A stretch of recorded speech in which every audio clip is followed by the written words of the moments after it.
Welcome to this Workplace is a DV-Free Zone webinar hosted by Legal Momentum. To begin today's presentation, I would like to introduce Penny Venetis. Thank you very much. Hello, everyone. My name is Penny Venetis. I'm the Executive Vice President and Legal Director of Legal Momentum, the Women's Legal Defense and Education Fund. Legal Momentum wants to welcome and thank everyone for taking time out of their busy workdays to participate in our webinar, where we will present our model policy to make every workplace a safe zone for victims of violence. Legal Momentum would also like to thank the National Council of Juvenile and Family Court Judges for allowing us to use their platform for today's webinar. Before presenting our model policy, by way of background, I'd like to tell you something about Legal Momentum. Legal Momentum was founded as the now Legal Defense and Education Fund in 1970. As the nation's oldest women's legal advocacy organization, Legal Momentum has worked for almost 50 years to ensure women's economic and personal security through litigation, advocacy, policy, and education initiatives.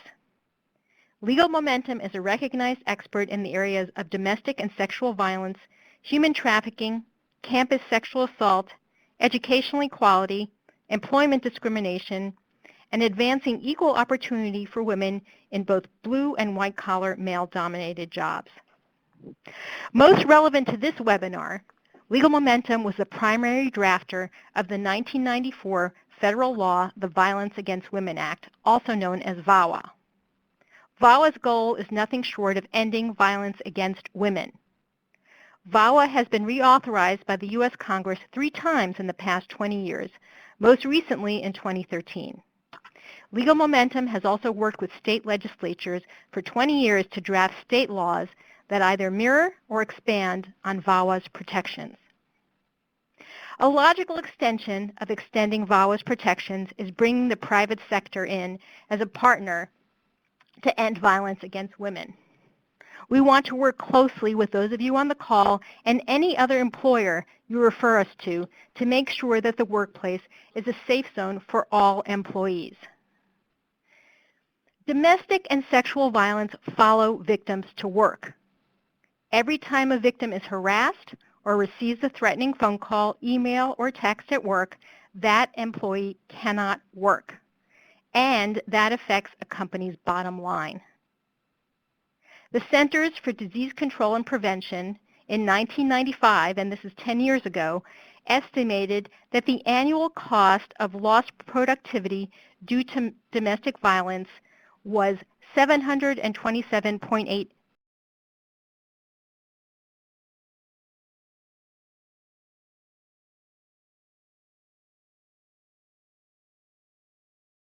and that is the equivalent of 32,000 full-time jobs lost every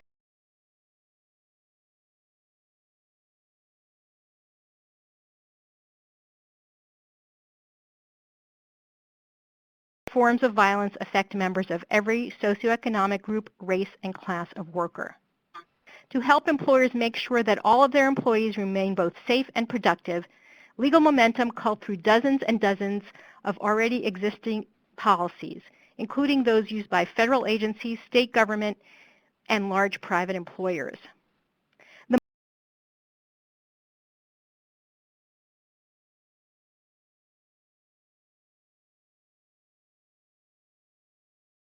Your workplace might face when it comes to domestic or sexual violence. Here to present our model policy is Legal Momentum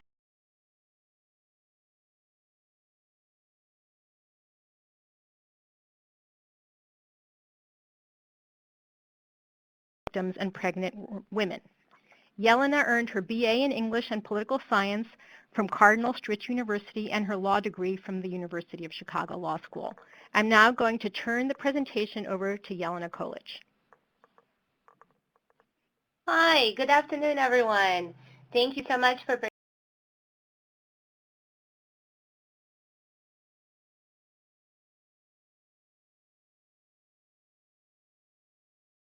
would like to answer for you all is what you're seeing on this slide, and that is, why is it necessary to have a domestic and sexual violence workplace policy? Well, it's year 2015, and so having a workplace policy like this is absolutely essential. Domestic and sexual violence can strike at any time. It can affect any of your employees. A good employer recognizes this, and a good employer makes contingency plans so that workplaces can remain safe and productive. Having a policy will do good things both for you and for your employees. It's good for you because having a supportive workplace policy will help reduce the turnover. So in other words, it allows you to retain qualified employees who might otherwise feel that they have no choice but to quit their jobs. It also enables you to play a really key role in helping them escape the abuse. All studies show that the economic security that comes with being gainfully employed is absolutely essential to most victims' efforts to escape the abuse. So by making sure that those employees are supported in your workplace, you can really play a key role in helping them, and frequently their children too, end the violence in their lives. A second great reason why you should have a workplace policy to address the domestic and sexual violence in your workplace is because chances of domestic or sexual violence spilling into your workplace are higher than you might think. As you can tell from the slide that you're looking at right now, the statistics on this are really sobering. For example, stalking in the workplace is quite prevalent. In recent studies, we've recorded as many as 51% of stalking victims reporting that they were stalked in their workplaces. And the issue, of course, cuts both ways. So just as people experience stalking at work, so do some employees use workplace resources to stalk their victims. One example of this is a Vermont study where 35% of batterers enrolled in batterer intervention programs have admitted to using office resources such as email, fax, phone lines to harass their victims while at work.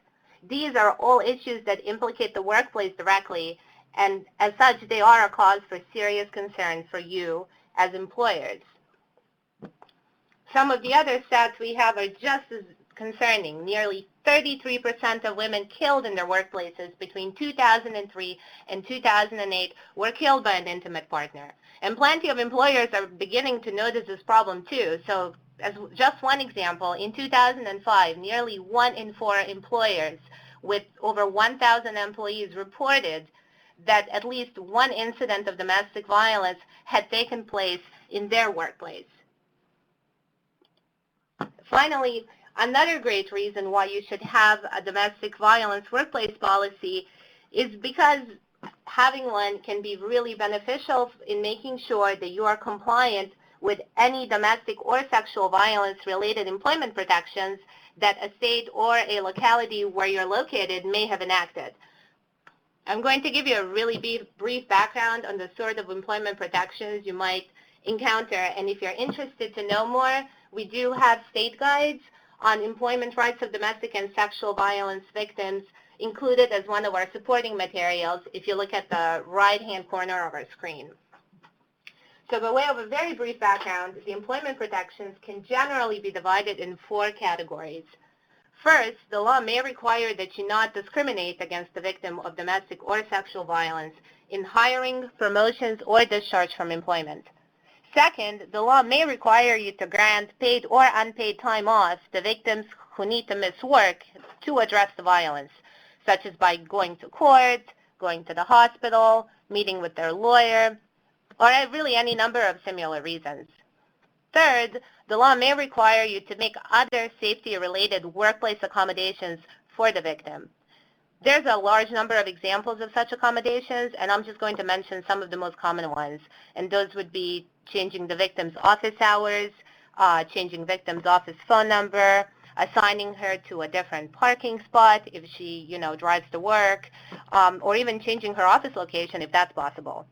And finally, the laws of your state may require access to unemployment insurance to victims who quit their jobs. And if that's the case, you should bear in mind that the victims will typically qualify for the unemployment insurance even if they quit their jobs as opposed to being terminated. So in other words, the deciding factor typically is whether the job loss was the consequence of the violence.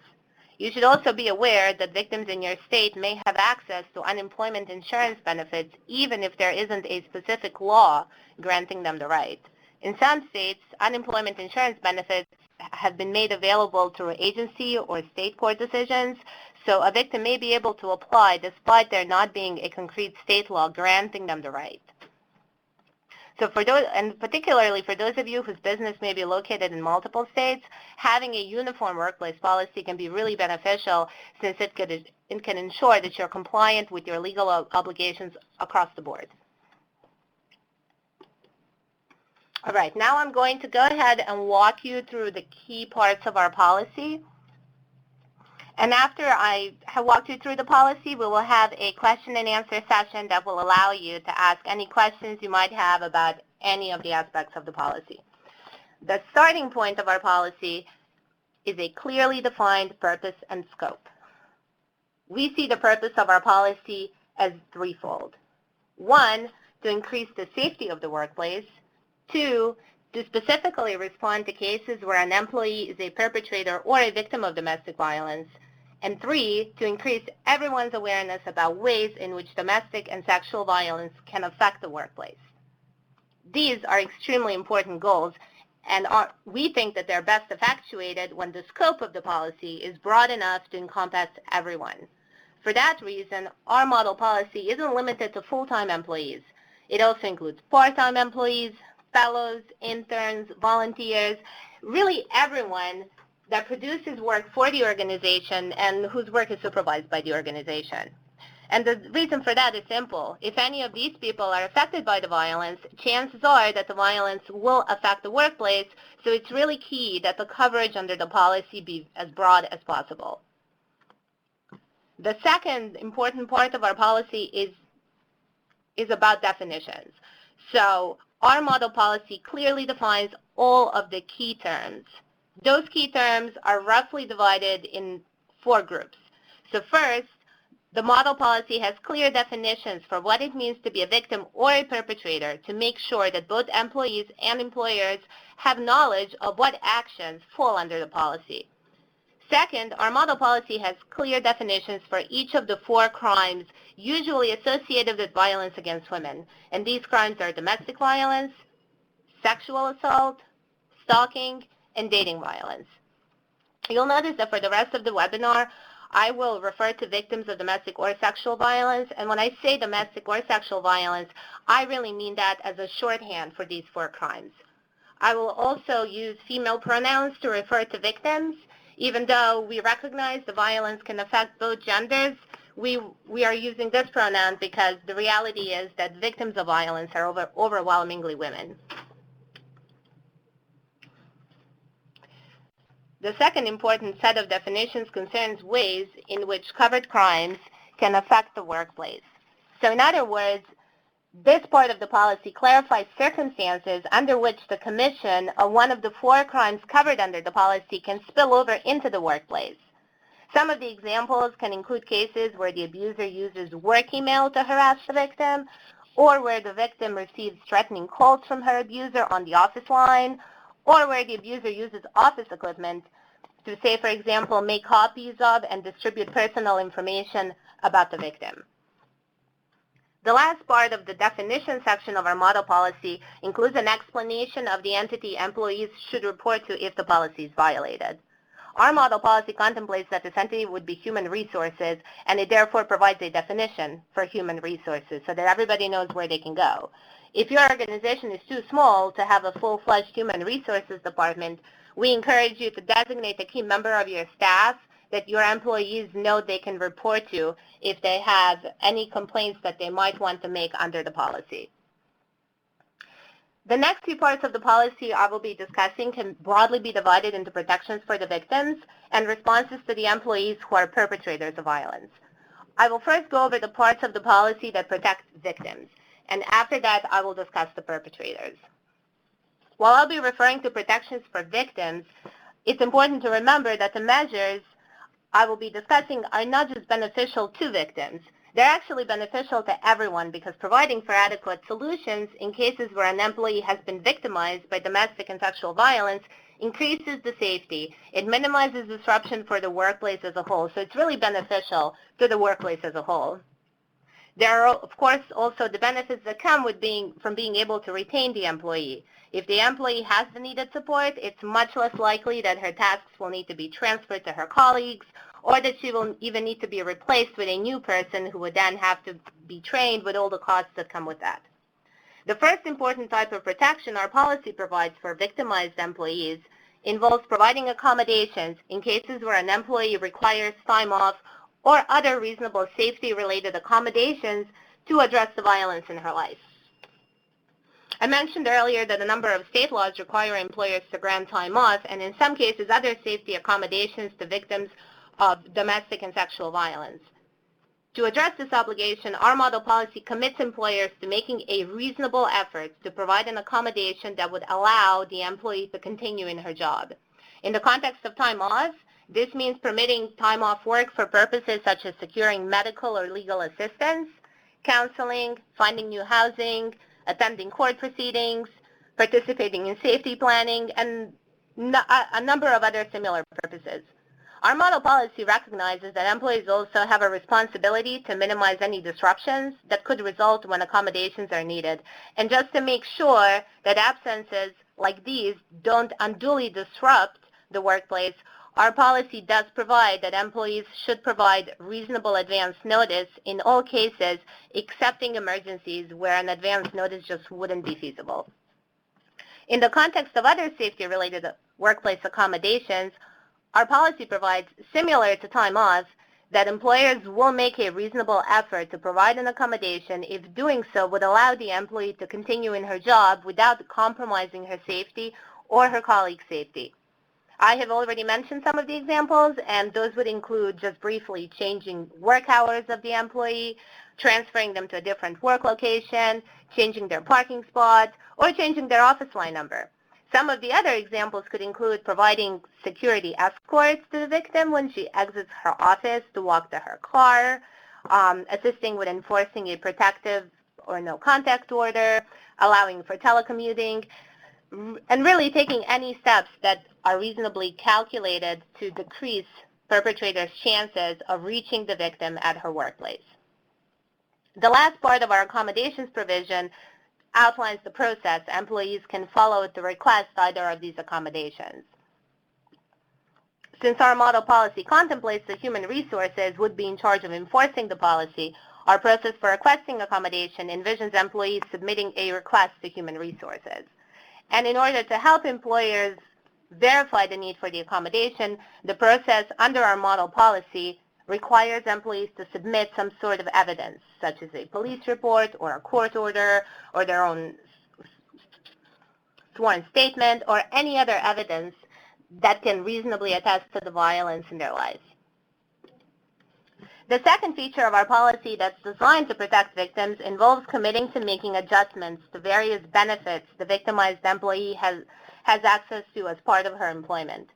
So, for example, if the employee has recently separated from their abusive spouse or a domestic partner and makes the request to disallow them from accessing the company benefits, our policy provides that employers will do so for as long as that's consistent with any other laws that could apply in that kind of a situation. Similarly, if the victimized employee submits a request for changes to her direct deposit process, so for example, if she requests to have the money deposited into a new account that she's recently opened, as opposed to the old one that she's shared with her abuser, our policy provides that the employer will do so as speedily as that's reasonably possible. And keep in mind that measures like these can be really key to safeguard the person's economic security. Misuse of the victim's finances is a common feature of abusive relationships, so making sure that you do what you can to help the victim separate her finances from those of her abuser can really play a key role in helping her remain economically self-sufficient despite separating from the abuser. And finally, in cases where the violence is so severe that the victim can no longer continue working without jeopardizing her own or her colleagues' safety, our policy asks employers to notify employees about any right to unemployment insurance that the victim may have and not to oppose a request for unemployment insurance benefits if the victim does submit one. Again, in a number of states, victims are allowed to access unemployment insurance regardless of whether they voluntarily left or were discharged from their jobs. So this is a really key issue for employers to be mindful of. The third protection our model policy has in place to address victims' needs is truly a key one. This protection involves a firm commitment to provide fair and equal treatment to victims. Providing fair and equal treatment here means three things. One, it means not punishing anyone who is or appears to be a victim of violence. Two, it means not punishing anyone who submits a complaint under this policy or who otherwise discloses concerns about violence to you as the employer. And three, it means not punishing a victim if her abuser disrupts the workplace by, as one example, showing up in person and refusing to leave premises. In cases where an abuser does disrupt the workplace, our model policy contemplates taking action against the abuser directly rather than against the victim. So in a case where an abuser threatens an employee or disrupts the workplace, our model policy provides that employers may take legal action against the perpetrator, provided that they also make a reasonable effort to consult with the victim to make sure that any safety concerns that the victim may have are appropriately balanced with the need to ensure the safety and security of the workplace. Always remember that the victim doesn't have control over the perpetrator, and therefore the victim should not be punished for the perpetrator's actions. The last protective aspect of our policy entails a commitment to assisting victimized employees who experience work performance problems.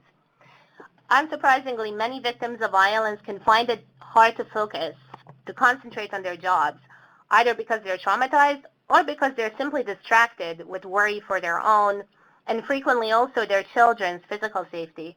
To address this issue, our policy commits employers to making a reasonable effort to assist employees who are experiencing performance problems as a result of the violence. These efforts can include a broad range of measures, and just some of the examples are developing a work plan, temporarily adjusting employees' work assignments, providing referrals to agencies that assist victims of violence, or in the case the employee is seeking a protective order, assisting with any evidence the employer can provide if some of the abuse the employee has suffered has occurred in the workplace. The list of ways you can help is very broad. The bottom line here is just to make a reasonable effort to support an employee and to reasonably try to address work performance problems instead of just letting the person go. All right, now we're going to turn to aspects of our policy that entail responding to employees who are perpetrators of domestic or sexual violence. This is a really key aspect of the policy. Having an employee who is a perpetrator is a difficult situation. Under some circumstances, you could even be held liable if an employee perpetrates violence and you know about it, but you don't address it. I will first talk about the behaviors that qualify someone as a perpetrator of violence, and then I'll address the process for responding to cases where an employee is a perpetrator. The first step under our model policy is to somewhat echo the guidance that we already established earlier on, and we do that by repeating what sorts of behaviors are prohibited under the model policy. Roughly, those behaviors can be divided in two groups. One of these would be on-duty violent behavior, and the second is off-duty violent behavior. On-duty violent behavior means engaging in behavior that constitutes one of the 4 crimes covered under the policy while at work, so during work hours. Again, this would mean using office email to write harassing messages to the victim, or calling the victim to threaten her using office phone line, or even in some cases, if the victim works in the same place as the perpetrator, using confidential information that the perpetrator was able to learn thanks to having access to the victim's employee file in order to embarrass and harass her. Off-duty behavior that's prohibited under the policy is a little broader and perhaps a little harder to identify, but essentially it refers to situations where there's some sort of a connection between off-duty violent behavior and the perpetrator's employment at your organization. Usually the off-duty violent behavior becomes an issue if the victim and perpetrator work together. The next 2 steps under our model policy involve dealing with 2 distinct types of challenges that can arise when your employee has perpetrated one of the 4 crimes that our policy addresses. First of these is a situation where the employee is an immediate threat to your workplace. If that's the case, our model policy provides, as you probably won't be surprised to learn, that the perpetrator should be immediately removed from premises to secure everyone's safety. The second challenge refers to cases where the employee is subject to a restraining order as the result of criminal proceedings. Our model policy specifically deals with situations where the employee is subject to such an order more broadly, since there are situations where employee being subject to a restraining order could impact you regardless of whether the victim is also an employee in your workplace. There are essentially three cases where this sort of a situation could arise. So number one would be where the order interferes with the employee's ability to perform his job. The second would be where it impacts another employee. And third would be where the order names you, the employer, for whatever reason. The most obvious example of these kinds of situations involves cases where the victim obtains a restraining order against the perpetrator and you employ both the victim and the perpetrator. While our model policy doesn't prescribe any particular course of action, it does indicate that taking action against the perpetrator at that point would come into play. The bottom line, whatever you do, is to make sure that whatever action you take to resolve the situation protects and doesn't penalize the victim. An example of a situation where there could be a conflict between the job duties and the restraining order comes into play if the conditions of your job require the employee to be licensed to possess firearms. So in certain circumstances, federal law, as well as the law of some states, prohibits abusers who are subject to restraining orders from possessing firearms. So if your employee is subject to such an order, you will have to be able to address the conflict between the order and the formal requirements of the person's job. Our model policy gives leeway in terms of appropriate response, so you might choose to just restructure the person's job so that their duties no longer involve using firearms, or so that they're assigned to another office location far from the victim if the victim is also an employee. But you might also want to impose sanctions up to and including termination, and our model policy does contemplate that that could be an appropriate response in a situation like that. The final part of our policy that addresses perpetrators focuses on setting up a process for handling situations where the employer becomes aware that the employee may have perpetrated domestic or sexual violence. In those cases, the policy requires any person supervising that employee to report to the human resources so that an investigation can immediately begin. If the usual investigating person happens to be the alleged perpetrator, the model policy requires that the investigation be assigned to another personnel member. And because any situation where an employee is suspected of a crime covered under the policy is extremely serious and requires a swift response, the policy requires that the investigation be completed within days. Finally, this element of the policy sets out a non-exhaustive list of disciplinary actions that can be imposed in these types of cases. And they include written reprimand, referral to appropriate counseling, temporary suspension, probation, and of course termination, just to name a few.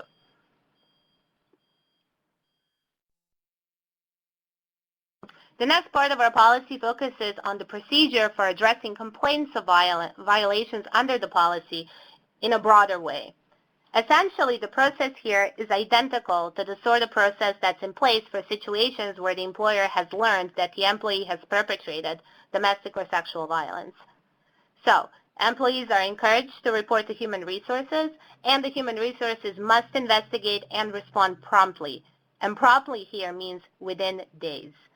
In addition, because people who report the violence may be traumatized by what they have experienced or witnessed, the policy encourages human resources to provide referral information for entities that assist victims of violence if it appears that doing so would be helpful to the reporting employee.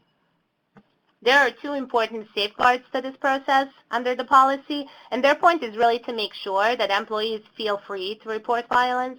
So number one, the policy strictly prohibits retaliating against an employee who reports a policy violation, and it also provides that those who do retaliate will be subject to disciplinary penalties.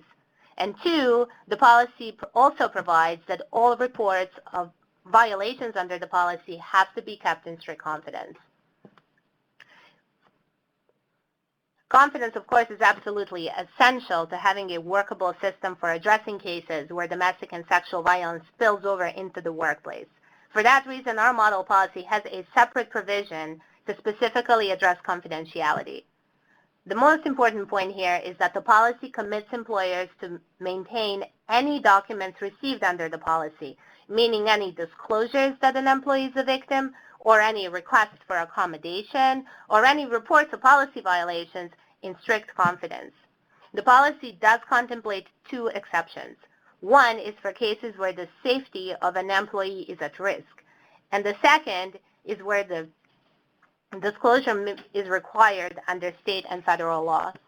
If either of these caveats come into play, the policy does require employer to provide advance notice of the disclosure to the employee. There are essentially two reasons for an advance disclosure. Number one, because the information at stake is usually highly personal, the notice can help affected employees prepare themselves, and also if they think that disclosure is unwarranted or mistaken, it allows them to present their case to you for why it shouldn't happen before it happens. Second, many state laws that require reasonable accommodations do require that you provide this sort of advance notice if the disclosure becomes necessary. So as a result, committing yourself to advance notice can be really important just to make sure that you are in full compliance with the law of the state or locality where you're doing business. Up till now, I've discussed ways we need a policy, why we need a policy, and the sum and substance of the policy. No policy, of course, is effective unless employees know about it and are trained on how to use it. Remember, domestic and sexual violence can strike at any time, and it cuts across race, gender, and class lines.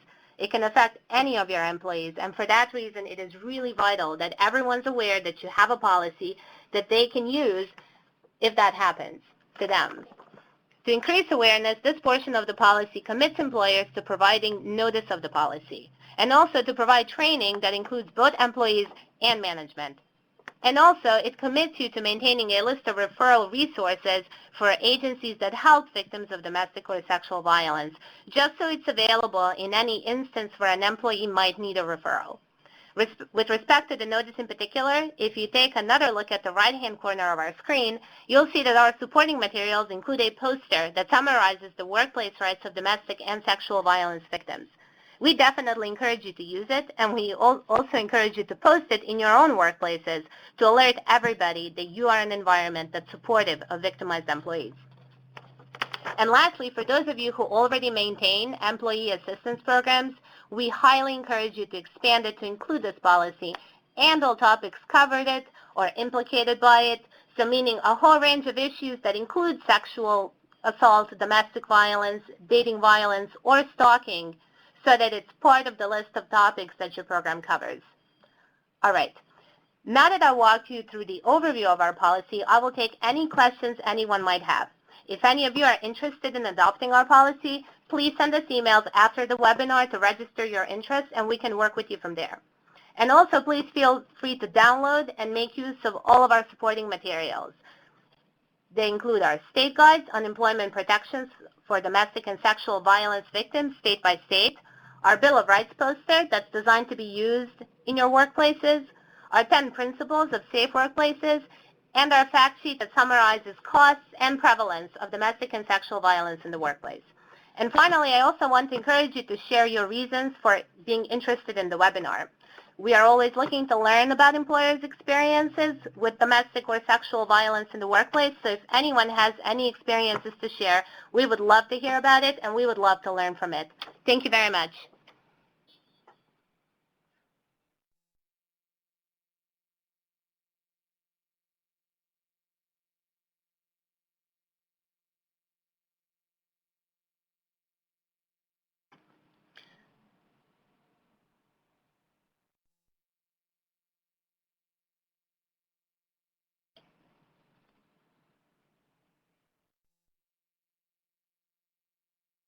All right, just to address some of the questions that we're getting in our chat, we are we would ask everybody who would like to take a look at the model policy to send us an email. You can see our email information on the screen. It's info@legalmomentum.org, and we will contact you back to share the policy and to go over it with you in greater detail, if you would like us to, and to just generally help with any implementation questions or concerns that you might have. So just feel free to send us an email at info@legalmomentum.org.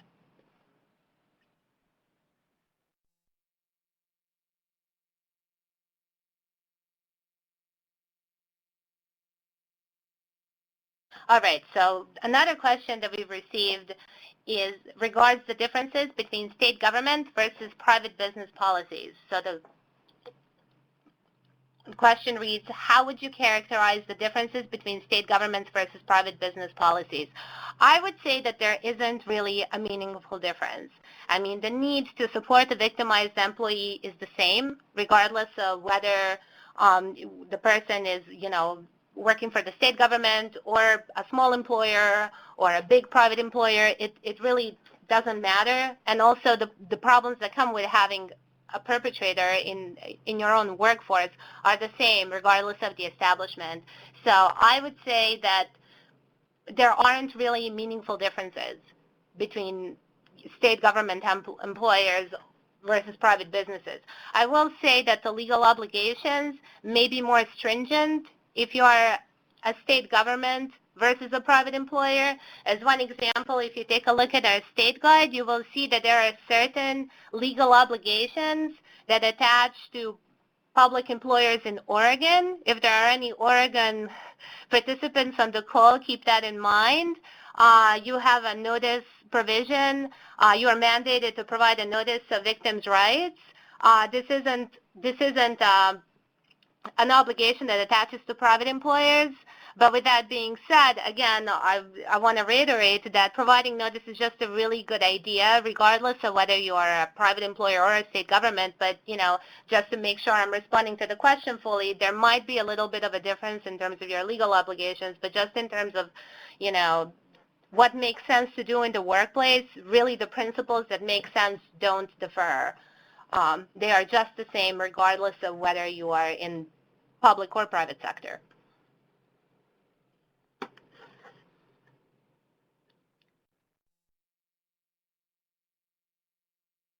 All right. Another person has just asked, how do we approach private businesses in a state with no law where businesses fire victims when they disclose domestic violence? So since there is no law here for you to point to, really the only way is to tell them, to show them how little sense it makes to do something like this. If you're firing people for, disclosing domestic violence, first of all, you're going to be deterring anybody else who might be a victim from reporting the violence. And if you're deterring people from doing that, you are really risking a lot of things. I mean, you could be risking their abusers showing up out of the blue and disrupting the workplace, which is something that could have been avoided if you had been notified in advance that there could be problems with the employee in connection with the violence in their lives. And in that sort of a situation, if you had known in advance, you might have been able to institute measures that would prevent the abuser from showing up and disrupting you. The second thing is that if you're not letting people tell you that they're victims, you're more likely to lose them at the end of the day. If they're a good qualified employee, you should want them to come to you if they have special needs stemming from the violence. You really shouldn't want to create a situation where people quit their jobs because they just feel like they can't continue to remain employed because their workplace isn't supportive and doesn't understand the problems that they're facing. It's a turnover issue. It's an issue of not losing qualified people. It's also an issue of safety. If you have prior knowledge, again, of the fact that one of your employees is in a very abusive situation, you can take precautionary measures. That's something that you're just not going to be able to do if you have this practice of firing people as soon as they say anything about the domestic violence in their lives, and it doesn't make sense. It's bad for them and it's bad for you, and that is really the argument that I would stress to somebody who just um, who isn't open to supporting a victimized employee and happens to be in a state where there is no specific law barring this kind of discrimination.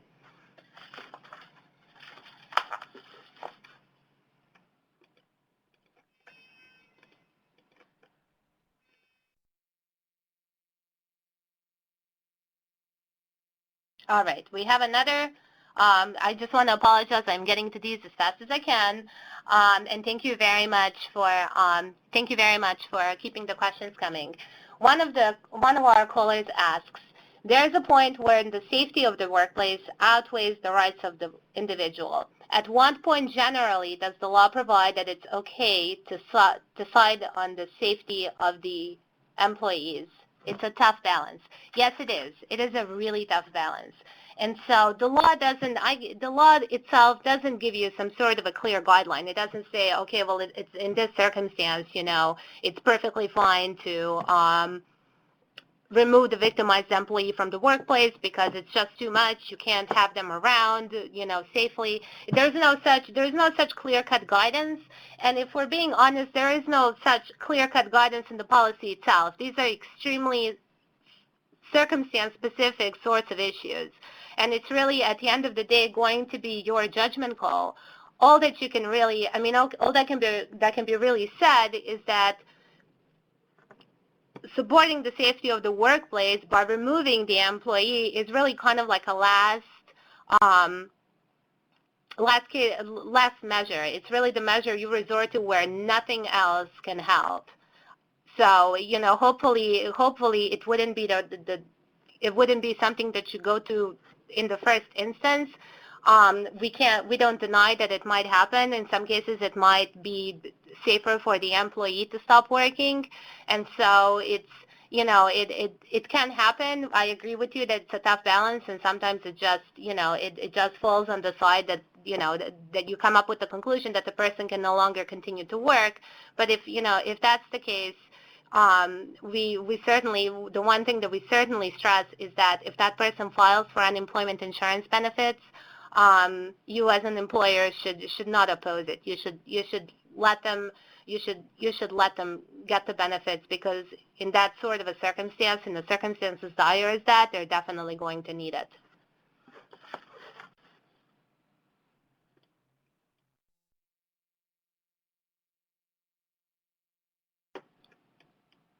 All right.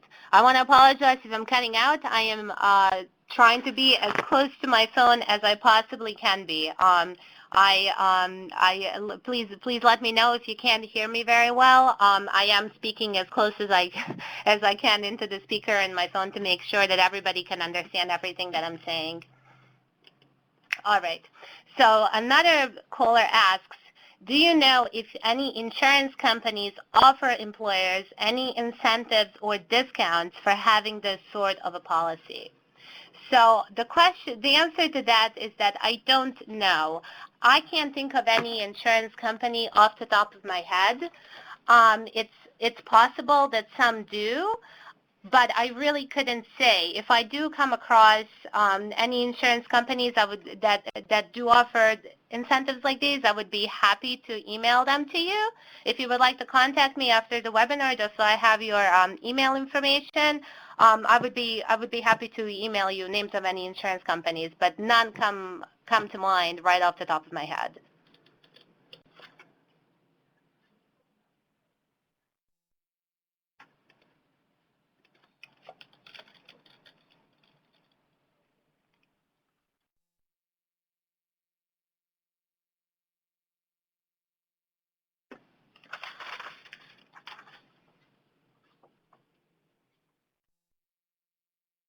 All right.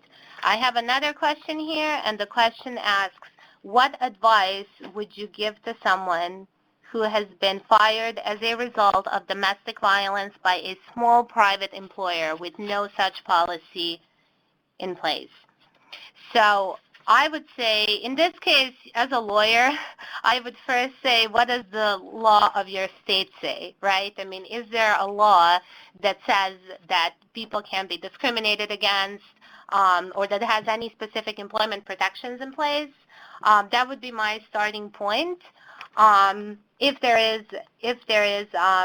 is no law that can protect you, I would say that, in some cases that, the federal law could be used as well, but I think that might not be as productive. Going to the Equal Employment Opportunity Commission and trying to fight things out that way might not be as productive for the employee. I think that in that sort of a situation, trying to talk it out with the employer, trying to develop some sort of trying to find out why it was that they let you go in the first place, and then trying to address that. I mean, for example, if they are worried that you're not going to be able to focus at work, or they're worried that, your abuser will be harassing you, find out what the concerns are, find out how you can work around those concerns would be one way to go about it. And again, the key thing here is, is there a law that protects the person? And if there is one, then pointing to that law may be it's probably the most direct way of fighting it. And if there isn't one, then appealing to the person's goodwill and trying to kind of negotiate their concerns would be the only other, I would say, sensible alternative in a situation like that.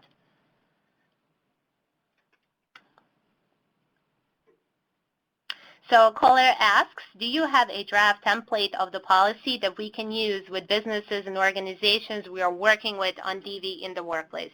Yes, we do. We do have a draft of our policy. It is a 10-page document, not very long. We think that it's very sensible. We think that it's practical. We think that it balances everybody's concerns in a common sense kind of a way, and we are very happy to share it.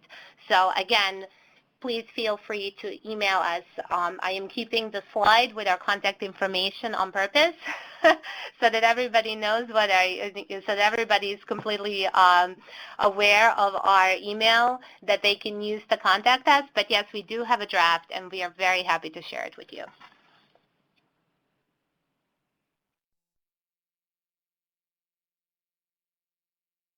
I also just want to make sure while I'm talking about this, that if we have anybody on the call who wants to approach their own employer to adopt a policy, to contact us, we would be very happy to work with you. The policy is, it's a 10-page document. It's not very lengthy. I have seen some policies that are over 50 pages long. We didn't write the book here. We wrote something that we think is to the point, that's streamlined, that's practical. And so if anybody wants to work with their own employer, wants to approach their employer about this, you should feel free to contact us, and we are very happy to work with you on this. And the same goes for anybody on this call who may have been fired because of domestic violence. If any of you has lost their jobs, please feel free to call us, and we will try to help you and support you and try to resolve the problem in any way that we can. So feel free to let us know if you are a victim who has been fired as well.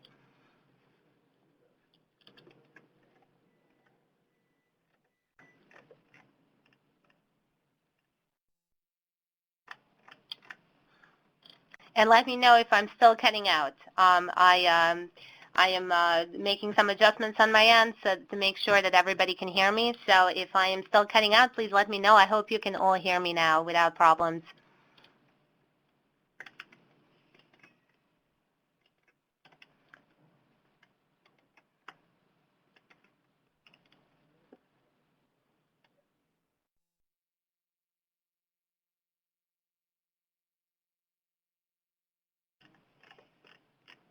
And also, if anybody has any questions that cross their mind after the presentation, feel free to contact us at the info@legalmomentum.org as well. We are available we will be available live for another 10 minutes, but we will also be available, after the presentation is over. You just have to send us an email, and we will be there to answer any other questions you might have.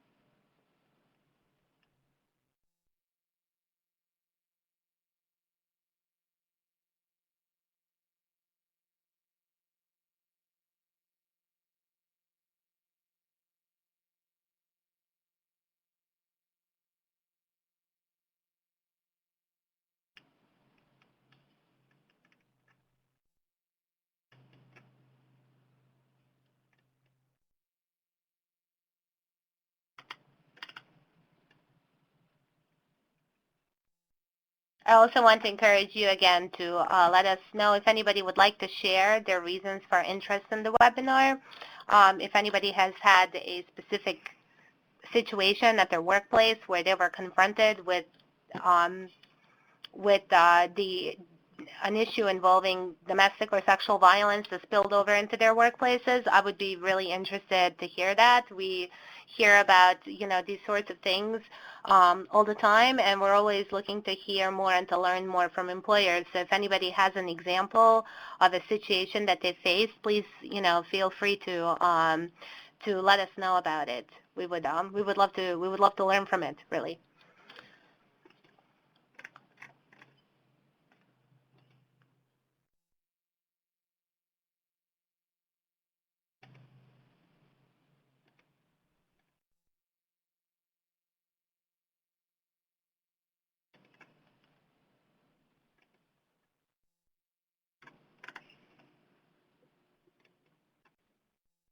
I also want to stress we're getting some questions about the state laws. Again, our state guides are available. They do cover all the states where there is some level of employment protections for victims. And so if you are curious to learn more about your state or your city, we do have some major cities included as well. Please, feel free to download them and go over them and use them. And again, contact us as well if you have any additional questions. They are a pretty useful shorthand for legal obligations in this area.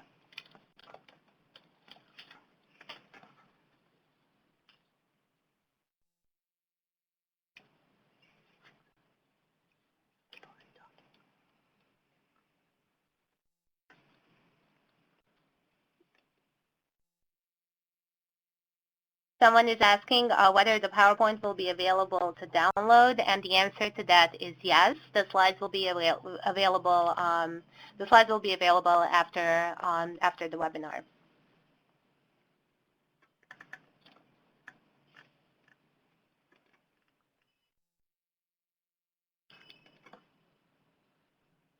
All right. Someone is asking, do you know of groups like ours that have other programs for businesses doing this work across the country? I do know that Futures Without Violence is very active in this area. I know that they do a lot with getting employers to understand the importance of implementing a workplace policy. So if you go online and you look at their Workplaces Respond website, you will be able to find some useful stuff there too. We work with them closely, and we work in conjunction with them actually on our state guides and on some of the other technical assistance and training materials they provide. So they're also just a really good resource on these sorts of issues. Something to keep in mind.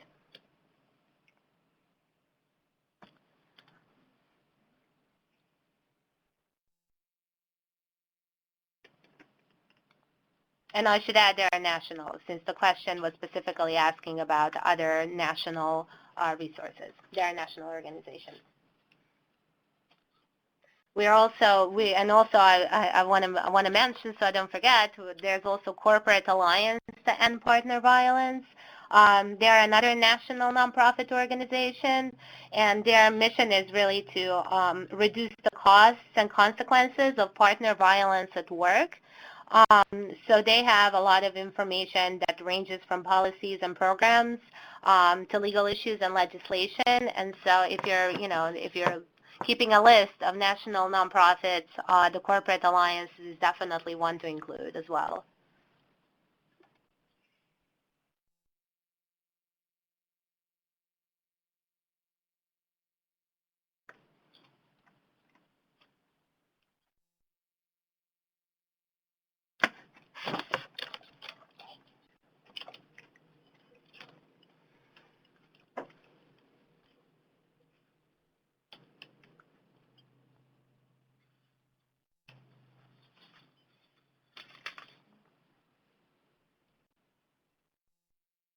All right.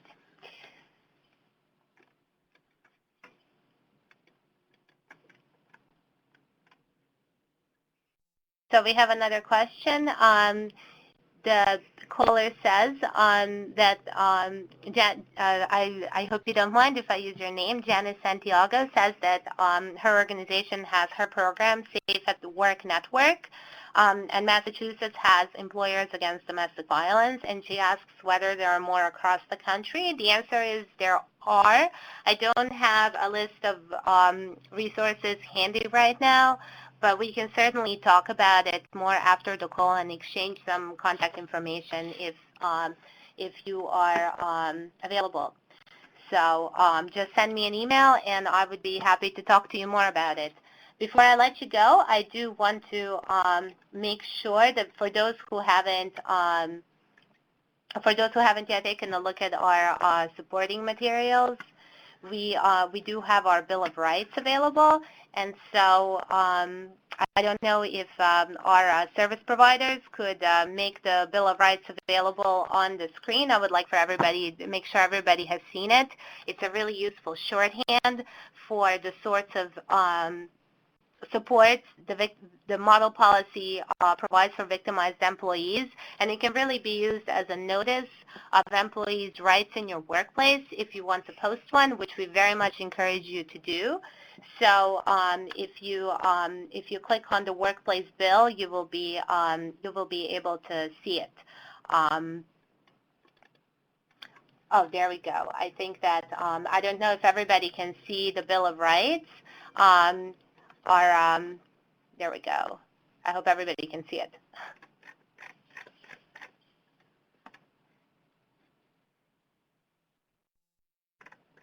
Let me know if you can't.